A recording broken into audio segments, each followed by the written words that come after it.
As soon as we reached Hut 104, we were allocated a place in one of the rooms, I don't know which. I was just given a place and told not to move until I was called.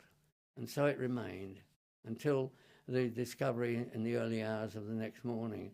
The camp lights went out when the air raid siren sounded, and we were then in total darkness. I waited in the queue until I heard a single shot, and that meant all the odds were that the tunnel had been discovered.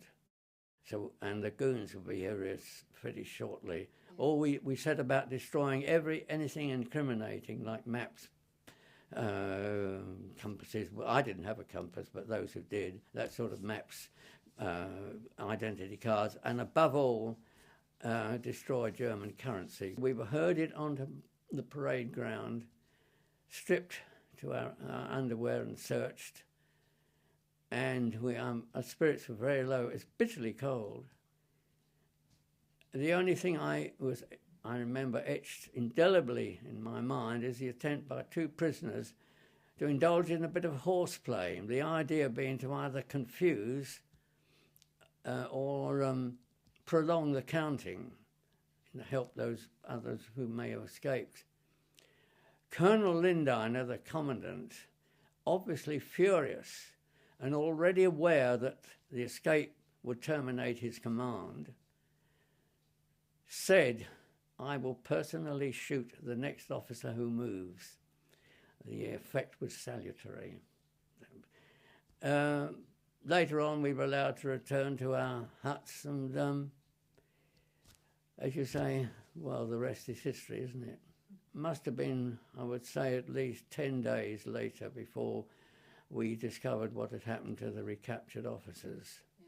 And that was a reason why we couldn't understand the Germans were, well, they seemed almost at a loss. They closed the cinema as a reprisal, but nothing like that, nothing serious. They weren't, sort of foaming at the mouth. And I think the reason was that they had heard what was going on, and of course many of them felt great shame because they knew such an act would inevitably tarnish the reputation of the Luftwaffe, although they'd had nothing whatever to do with it.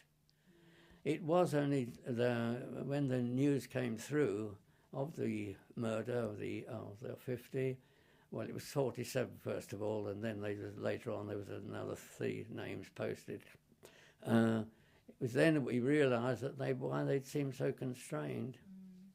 I received a punishment or a sentence of 28 days solitary confinement. But that was a punishment I never suffered because the list of the cooler was too long. It was a costly operation, but not necessarily unsuccessful. One thing it did do a lot for morale, particularly for those prisoners who had been there a long time. They felt they were able to contribute something, even if they weren't able to get out. They felt they'd helped in some way, and and it certainly did a lot for morale. And believe me, in a prison camp, morale is very important.